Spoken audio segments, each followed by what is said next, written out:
Now, today I'm going to give you a brief introduction into the quadratic equations and functions world and scenarios.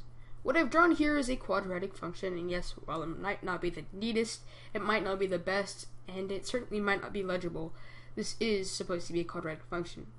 We can tell that's quadratic because it has a smooth curve to it, and it follows this guideline, y equals ax squared plus bx plus c.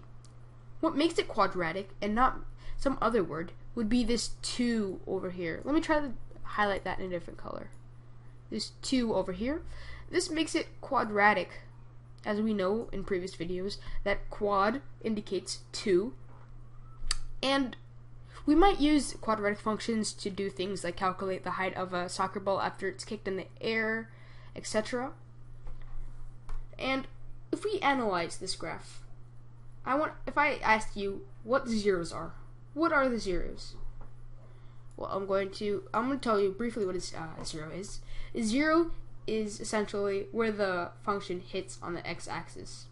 So if it ever hits on this line here, then it'll be a 0. We consider these zeros. You can have more than one zeros, or you can have no zeros at all. Let me show you what I mean. The zeros here are over here and over here. I try to make it look like it was -1 and 1, but that's not what it appears like. But for the sake of this video, let's leave it at -1 and 1. So the zeros, if a teacher or were asked in real life, what are the zeros? We'll analyze this and we'll say -1 and 1. And you might say, well, EliteTech, what are you talking about these zeros? Like I said, these are the x-axis points. So whenever, at any time, if this x-axis goes in, interferes with the movement of this function, we'll consider these areas of interference zeros. Now, let me tell you this: if I gave you something like this, and I told you, would it still be a quadratic function?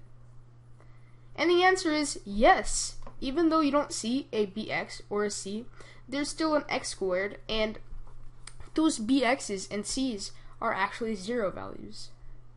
And what I want to leave you in this video is the basics and the fundamentals of the quadratic functions.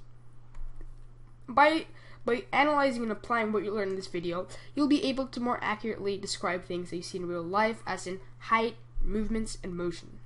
See you in the next one.